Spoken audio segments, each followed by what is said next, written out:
Hola, buenas tardes. Bueno, continuamos con el examen físico de nuestro paciente. Nuestro paciente puntualmente es un paciente que no está internado, que en el interrogatorio previo que hicimos en los otros trabajos prácticos, uno ya evaluó que el paciente estaba lúcido, conectado, colaborador, ubicado en tiempo y espacio. Pero bueno, la situación puede ser diferente con un paciente que está internado en una sala, un paciente mayor que lleva muchos días de aislamiento, los viejitos se desorientan muchísimo. Entonces, el primer paso que nosotros como médicos vamos a tener que evaluar, el primer paso a evaluar va a ser el estado mental de nuestro paciente, la conciencia de nuestro paciente. Eso, como lo dije en el teórico anterior, que ahora subimos, se evalúa con el sensorio. En la práctica, uno lo que hace es realizar preguntas sencillas en donde evalúa las respuestas del paciente. Bueno, vamos a comenzar. Buenas tardes, ¿cómo le va? Buenas tardes. Bien. ¿Cómo anda usted? ¿Cómo se llama?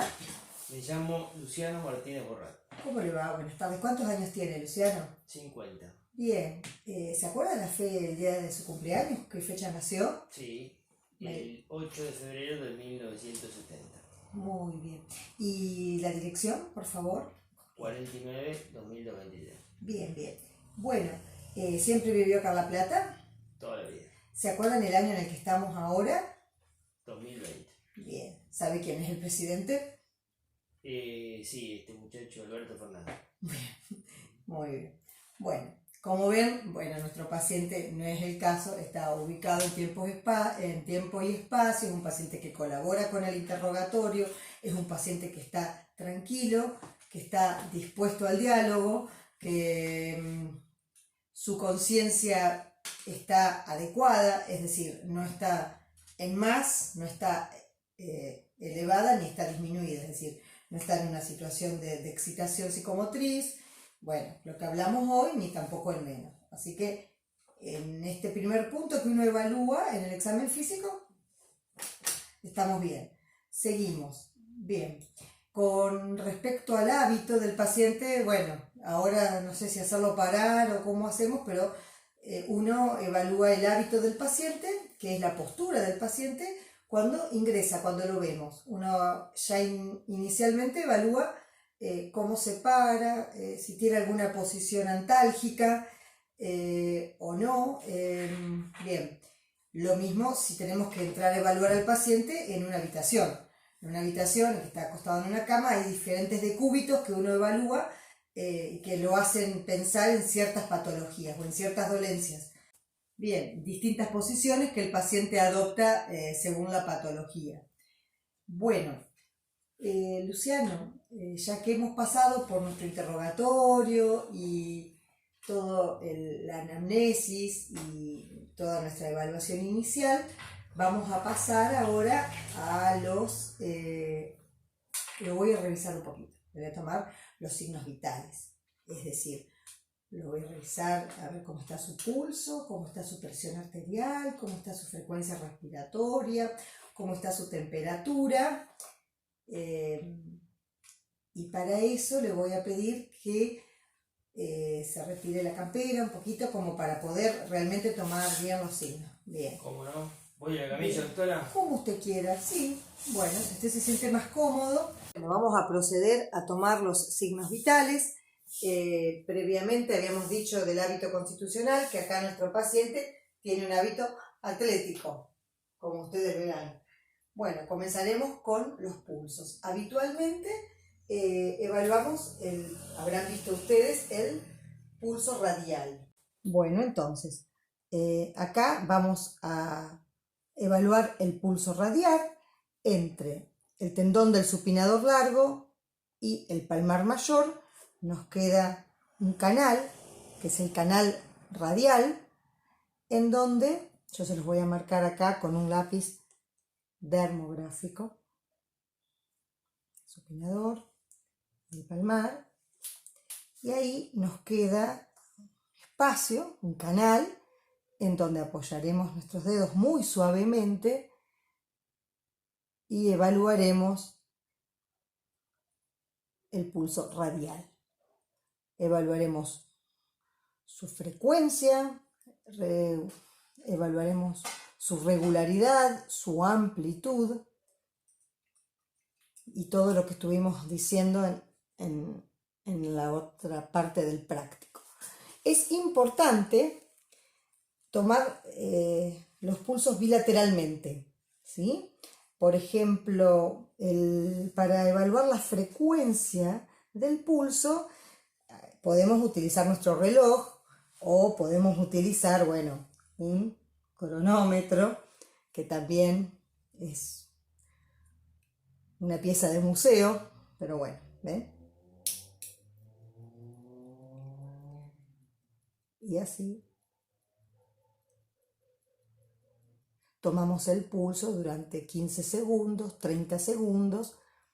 Al principio, cuando comiencen a revisar a los pacientes, por ahí estamos más tiempo, hasta que nos familiarizamos con los pulsos.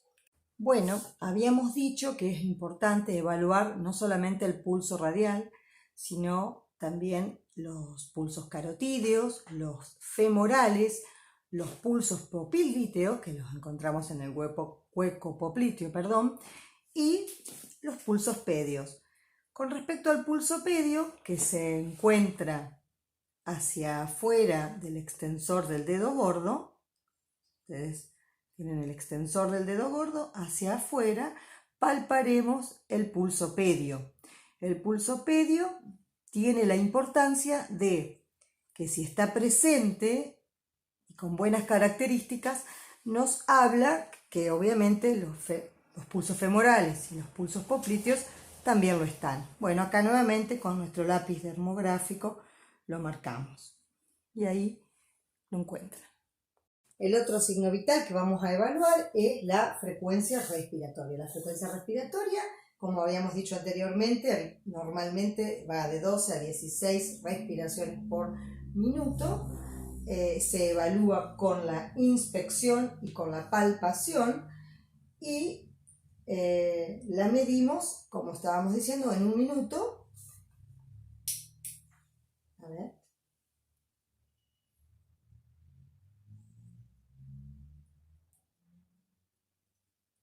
Como ustedes ven, yo la estoy evaluando. Estoy viendo la frecuencia y la palpo. La inspiración y la expiración se cuenta una nueva inspiración, una nueva expiración, se cuenta dos, y así en un minuto. Una frecuencia aumentada, una frecuencia respiratoria aumentada nos puede estar marcando o haciendo pensar en un montón de patologías, fundamentalmente a nivel pleuropulmonar. Pleuropulmonar y también de la parrilla costal.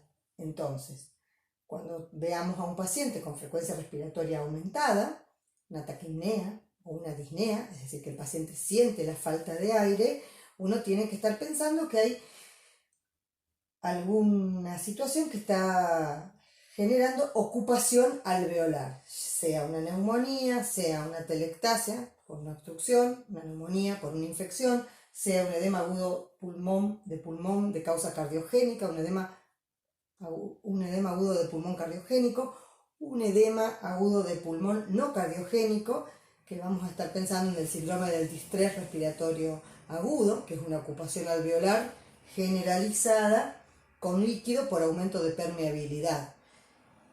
Luego iremos viendo las diferentes patologías, pero siempre que veamos un paciente que está taquipneico con aumento de la frecuencia respiratoria o que se siente disneico, siente la sensación de falta de aire, uno tiene que estar pensando que estos alvéolos, estos 300 millones de alvéolos, en vez de estar con aire y generando una buena hematosis, están ocupados, ¿sí? Moco en una neumonía, por obstrucción de un bronquio en una telectasia, o una telectasia pasiva también, o un edema agudo de pulmón de causa cardiogénica, o un edema agudo de pulmón de causa no cardiogénica, que básicamente es el distrés respiratorio agudo con aumento de permeabilidad.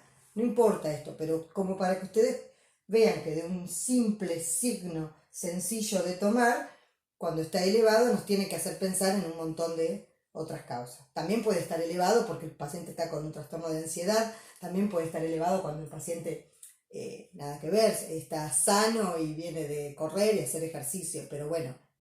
Bueno, ahora vamos a tomar la presión arterial de nuestro paciente, por lo cual le he pedido a Luciano que se recueste. La presión se puede tomar o acostado, en una posición cómoda y tranquila, que el paciente se relaje, y si no tenemos la posibilidad de una camilla, el paciente debe estar sentado con la espalda apoyada en el respaldo de la silla, los pies hacia abajo, y también esperar dentro del tiempo que uno pueda, dar tiempo a que el paciente esté tranquilo. Es importante que no haya realizado ejercicio físico en los anteriores 15 minutos, ni haya fumado un cigarrillo, ni otras drogas que sean simpático-miméticas. Bueno, acá les muestro, este es un tensiómetro antiguo, son los más fidedignos de mercurio, ¿sí? Y este otro es un manguito neuroide, que también anda muy bien, pero que hay que recordar calibrarlos, para no tener falsas mediciones. ¿Bien? Bien, entonces le hemos pedido a Luciano que se recueste. Por ahí podemos tomar con los dos, pero son iguales, ¿sí? Yo se los muestro para que ustedes lo conozcan, porque esto es medio viejito, es una antigüedad. Lo apoyo por acá ahora. Que el brazo esté a la altura cardíaca. Bueno, acá hemos colocado a Luciano en decúbito dorsal, tranquilo, relajado. Es importante que el paciente esté en un ambiente de tranquilidad para evitar o intentar evitar una entidad que se llama la hipertensión del guardapolvo blanco, en donde el paciente hace una descarga adrenérgica justamente en relación al contacto con el médico, se pone nervioso y muchas veces genera hipertensión que no siempre la tiene. Por eso es importante que él esté tranquilo. Bueno, yo acá ya le coloqué el manguito. Lo que vamos a hacer es una comprensión de la arteria, vamos a ocultar la arteria humeral, y uno puede inicialmente, lo que decíamos hoy, insuflar el manguito y palpamos el pulso radial. Entonces insuflamos. Una vez que desaparece el pulso radial, uno insufla 20 milímetros de mercurio más y comienza a descender despacito, 3 milímetros de mercurio por segundo, despacito.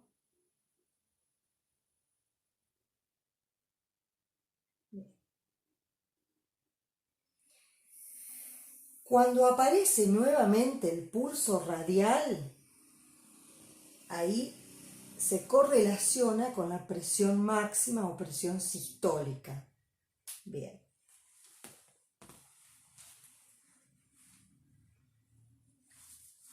Ahora vamos a hacer la auscultación. Colocamos nuestro estetoscopio.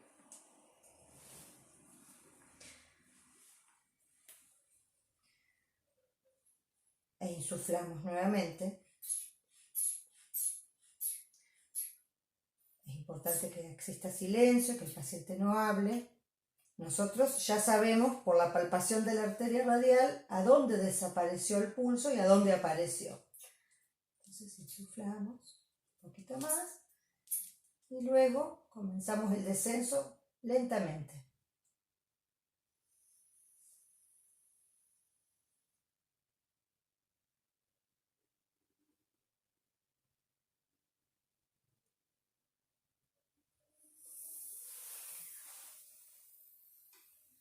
Bien, entonces, el primer sonido que vamos a escuchar será la presión sistólica o la máxima, y cuando desaparece el sonido se correlaciona con la presión diastólica. ¿Ok?